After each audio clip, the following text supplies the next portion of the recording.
your Alexa-powered smart speaker and on TuneIn, iHeart, and on Odyssey.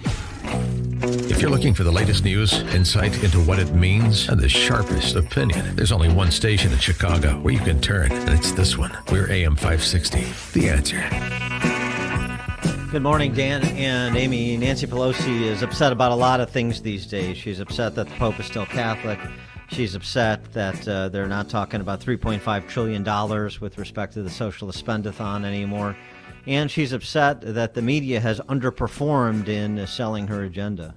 Thank you, Madam Speaker. Our latest CBS News poll shows that only about 10% of Americans describe themselves as knowing a lot of specific things that are in the reconciliation package, and that the majority don't know anything at all. So do you think you need to do a better job at messaging, and going forward, how do you sell this if ultimately you have to? Well, I think you all could do a better job of selling it, to be very frank with you, because every time I come here, I go through the list. Family and medical leave, climate, the issues that are in there.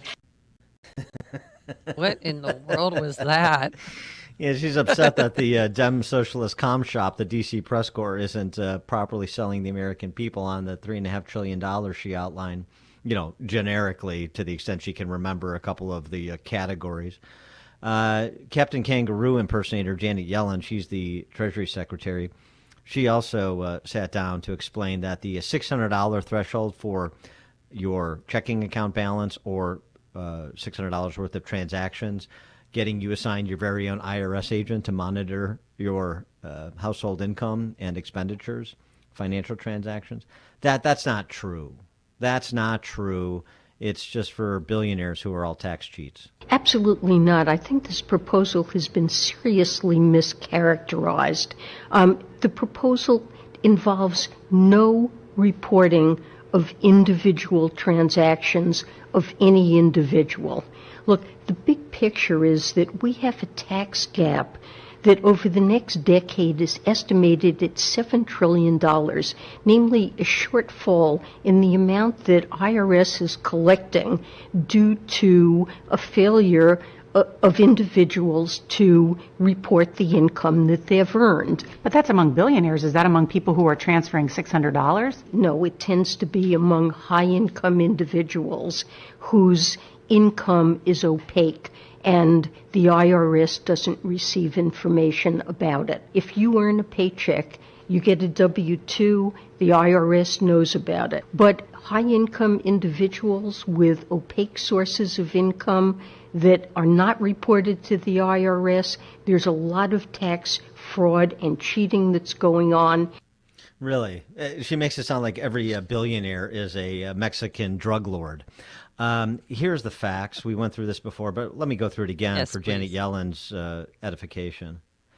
The average effective federal tax rate by income group. This is IRS data.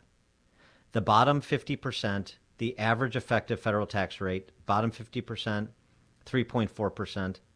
The top 50%, 14.6%. If you want to break it down further, the top 25%, it's 16.8, top 10%, 19.9, top 5%, 22, top 1%, 25.4.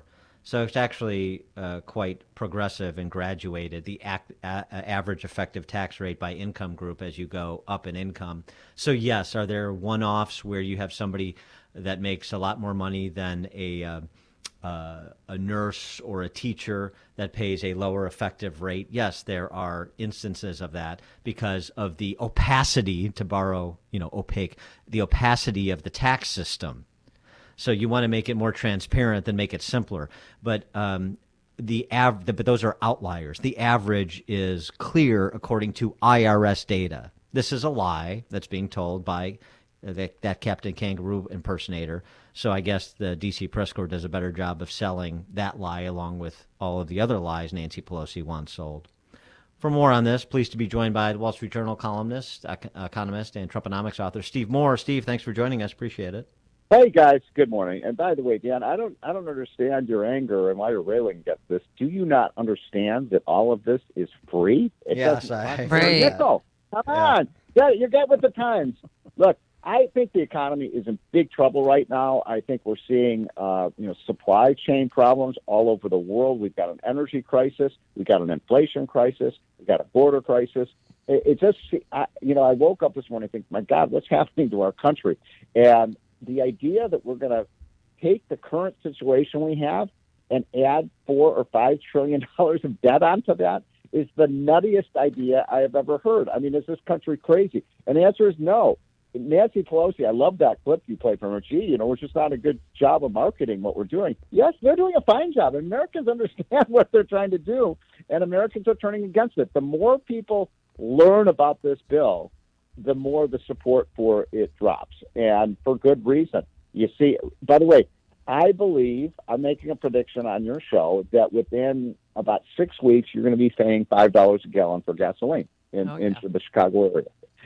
Because the prices are going up all over the world because there's a shortage of oil. Gee, why is there a shortage of oil? Oh, yeah, that's right, because Joe Biden doesn't want to produce it. And did you see Jen Psaki the other day was saying, she was asked about this, she said, well, this is just the cost we have to pay to deal with climate change. And they didn't tell us that in the campaign.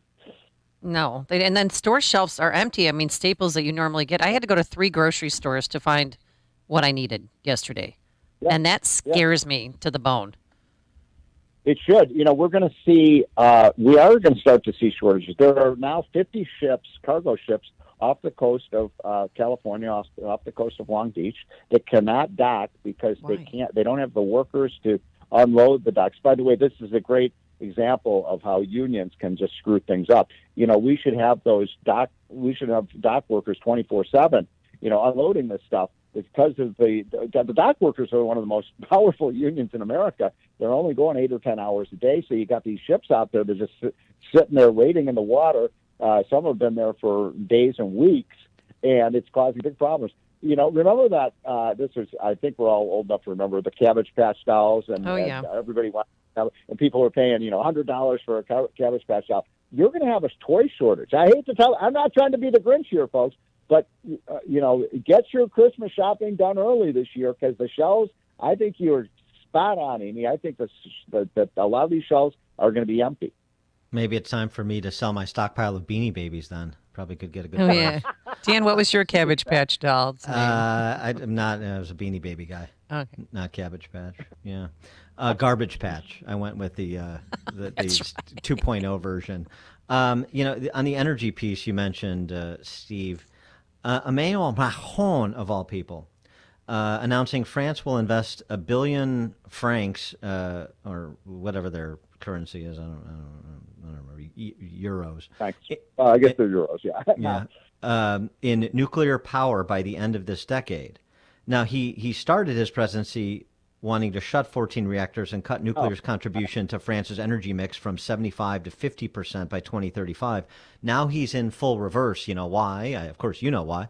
Because renewables aren't delivering the energy that France needs to power its economy. You're 100% right. And I could never understand the logic of this, by the way. I mean, a lot of things that the climate change industrial complex says are, just false. But the logic of this, of saying, okay, we have a problem with carbon and greenhouse gas emissions, so therefore we're going to stop using nuclear energy. Huh? I mean, nuclear energy emits no carbon emissions whatsoever. And look, the solution, if you're really worried about climate change, then the solution would be obviously to build more nuclear plants. And yet, you're right. France used to be 80% nuclear. Now they're down to below 50%. Here's the other amazing thing: there's a natural gas shortage in the world because guess who's not producing as much natural gas? The United States. Right. And so the Europeans are now getting almost all of their natural gas from guess what country?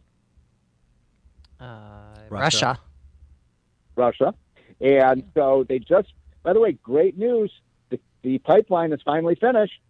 Oh, no, not the Keystone pipeline, the Nord Stream pipeline, which connects Siberia with Germany. Uh-huh. So there was an article in Financial Times on Friday, and I'll quote it. This is a direct quote. They said, Western Europe is now, quote, hostage to Putin for their energy. Now think about that. Is that the dumbest thing you've ever heard? I mean, Putin is going to be the richest person in the world thanks to Joe Biden, because they can't get their natural gas from the United States because we don't have pipelines to get it, throughout the United States. So we can get it on LNG, and send it over there. This is a complete catastrophe. And now we've got a president of the United States. How embarrassing is this? That the president of the United States, Joe Biden, has to go hat in hand to the Saudis and say, please increase your oil output. I mean, how is it good for the environment that we don't produce oil here, but he goes to the Saudis and asks them to produce more? Yeah, I remember when energy independence was a goal of this country and achieved under Trump. But I wonder, Steve, are you jetting off with John Kerry to the climate conference in Glasgow, or are you afraid to be heckled by Greta Thunberg? I mean, this climate change, it has become an obsession. It's become a religion. It's become a theology of the left. And look, most Americans are concerned about climate change. But if you ask what the average day American, just go down on the street and ask, what are you concerned about? They're going to talk about healthcare. They're going to talk about inflation. They're going to talk about the economy, their job, their schools. And then you get down to about 15 on the list, and it's climate change. But in Washington, all they talk about is climate change. So this is exacerbating all of these problems. The inflation problem, I think, is getting worse, not better. And I got to tell you, here in the D.C. area where I live, the biggest issue right now is this whole issue about the school boards and about how they're basically saying, parents, you have no involvement. We have too much parental involvement. That's the problem, Dan and Amy. The parents are domestic terrorists and things where they don't belong. Oh, my God. And, Stephen, I just wanted to make you aware of this. I know you used to live here. Well, you're from here. But Allstate and Northbrook, they've been here for 50 years. They're selling their 186-acre campus because they realized we don't need this campus. We can work from home. So they're doing that. But now the ramification is they pay $4.7 million in property taxes. At least they did in 2021. And $1.9 million of that went to one school district, District 31. So they're worried this morning as another school district because they're going to have to do something to raise taxes to pay for schools, because that's a lot of money. That's 40% of their total taxes are collected from Allstate. Well, when you have, I think the lesson there is when you have anti-business policies and you treat your businesses like ATM machines, they leave. You saw what happened last week, right, guys, with Tesla leaving Silicon Valley, leaving the San Francisco Bay Area, and they're going to Texas. And by the way, that trail from California to Texas, that's getting pretty warm. I mean, you're seeing major technology companies now leaving the technology capital of the world, Silicon Valley, and the new technology capital is Austin, Texas, where they have no income tax. I mean, when is Illinois going to get with the program and we don't need reduce its cost? Yeah, we don't need to. I mean, with Allstate selling off its property, we can just double the taxes on Michael Jordan's Highland Park home that he hasn't been able to sell in 20 years. Oh, that's right. And that'll make up the difference. No problem. You should Airbnb it. So, Steve, where are we at with, I guess, now the $1.5 trillion socialist spendathon? Is that going to go? Well, so this is, I'm running this coalition called Kill the Bill. That's what Larry Kudlow says every day, kill the bill. So he's part of this. And I'll say this, first of all, they've now, it started at, the real price tag of it, by the way, is $5 trillion, because they weren't counting the last 3 years. So Nancy Pelosi announced yesterday, okay, here's how we're going to accommodate Senator Sinema and Manchin, who are the two holdouts in the Senate, who say they want a small package. We're just going to count 4 or 5 years of the 10-year cost, not the full 10 years. It'd be like saying, oh, come to this college. It only costs $60,000 to degree. Oh, that's only for the first 2 years, not the full 4 years. They put these people in jail if they were private sector accountants. Right? I mean, they tried to cook the books like this. It is so outrageous. And Nancy Pelosi said, "We're not cutting back on our Build Back Better thing. We're just going to use phony bookkeeping." I mean, you can't make this stuff up. These guys lie, cheat, steal, do whatever they can to get this thing through. I think it's in big trouble. It's been punted into December. Amy, you and I and Dan are going to be talking about this on Christmas Eve virtually. Because I don't think they're anywhere close to getting it done. And not a single Republican yesterday in the House. I'm very proud of the Republicans for once. None of them voted for the debt ceiling extension, which really pissed Nancy Pelosi off. But the Democrats broke it. They're going to have to fix it. Steve Moore, Wall Street Journal columnist, economist, Trumponomics author. Steve, thanks as always. Hey, guys, have a great week. Take care. You too, and he joined us on our turnkey.pro answer line. Before you see it on TV, share it on Facebook, or read about it in the paper. Hear it here first. This is Chicago's Morning Answer on AM 560. The Answer. Hi, it's Amy. And as you know, our friend Mike Lindell has a passion to help everyone get the best sleep of your life. He didn't stop by simply creating the best pillow. Mike created the new Giza Dream bed sheets. They look and feel great, which means an even better night's sleep for me, which is crucial for my busy schedule. He found the world's best cotton called Giza. It's ultra soft and breathable, but extremely durable. The Giza sheets come with a 60-day money-back guarantee, a 10-year warranty, and come in a variety of sizes and colors. And guess what? The first night you sleep on them, you'll never want to sleep on anything else. So check out this special offer on Giza Dream Sheets just for you. Receive 2-for-1 low price. Call 1-800-489-0201. Use the promo code Amy or go to mypillow.com. Make sure you use the promo code Amy. That number again, 800-489-0201.